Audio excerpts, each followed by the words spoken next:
leeyahay arrinta boosaaso waa ka xumahay horta aniga baldaa rag door oo dhintiyo dumar la laayaaye hal waraaba dilay baan ka naxay oo dalkeenna jirku waa ila danqadaa markii neef adduunyaa waraaba ka dilo baldaa dad bini aadan oo dhinteen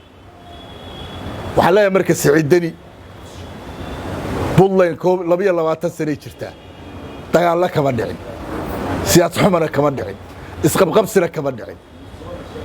maanta adigaa ugu horreeya buntland nabad baa deeqda soomaaloo dhan nabad baa deeqda dariskaagana nafsi ha ka gelin kuwa isaaq iyo kuwa galmudug midna nafsi ha ka gelin dalkaaga iyo dadkaagana nafsi ha ka gelin baan leeyahay bohol hadimaha qodin haddaad qodana ha dheerayn ku dhici doontidaana mooye inuu siciidani ka shaqaynayey in galmudug olosho oo duntoo la isku baabao waa xaqiiq ninnana kama qarsoon waxaan leeyahay arrinta boosaaso waa ka xumahay horta aniga baldaa rag door oo dhintiyo dumar la laayaaye hal waraaba dilay baan ka naxay oo dalkeenna jirku waa ila danqadaa markii neef adduunyaa waraaba ka dilo baldaa dad bini aadan oo dhinteen waxaa leeyahay marka siciidani buntland 22 sanay jirtaa dagaalla kama dhicin siyaas xumana kama dhicin isqabqabsina kama dhicin maanta adigaa ugu horreeya taariikhdayna kuu gelaysaa waxaad maanta ka qabato adigoo doonaya inaad madaxweynaha Soomaaliya noqoto haddaad buntland xukumi weydo oo wanaaggeeda iyo sharafteeda ka talin weydo oo waliba boqortooyadii cismaaniyada ka soo jeeda ee la dhihi jiray boqortooyada daarood la oran jiray aday dadnimo xumo ku tahay yaa waxaan leeyahay buntland nabad baa deeqda soomaaloo dhan nabad baa deeqda dariskaagana nafsi ha ka gelin kuwa isaaq iyo kuwa galmudug midna nafsi ha ka gelin dalkaaga iyo dadkaagana nafsi ha ka gelin baan leeyahay waka sagara intaasaan leeyahay waa gartay marka labada xaaladood markaas ku fiirso midii galmudug ka dhacdo oo kale waxaa la sheegay in siciid uu ku taageerayo ahlu sunna iyo middan kale bal isbarbardhig ku sameeyay hadda waxa weeye adeer Soomaalidu waxay ku mahmahdaa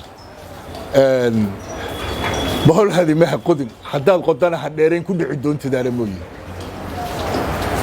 inuu siciidani ka shaqaynayey in galmudug olosho oo duntoo la isku baabao waa xaqiiq ninnana kama qarsoon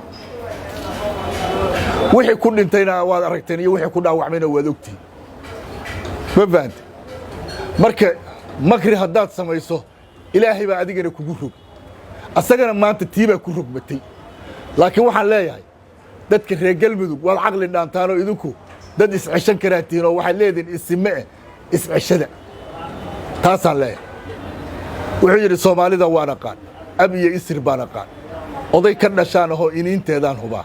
haddaan in yar idinka sheego uuraysatay waa qabiil waxay umushaana ceeb urursatay waana tuugo eed sheegatay waa bilaash erey bay tiraa waana been is-aamintay waa khayaano islaamnimadeedu yaab cadaaladda waxay u taqaan iskeeda siday u doonto marka nin walba siduu doonaya cadaalad u ah aad bay fahamta horta anigu marka waxaan leeyahay doorashadii waa socotaa iyadoo ragaaday oo ribatoo socon weyday oo raartaa dheer lala fuulay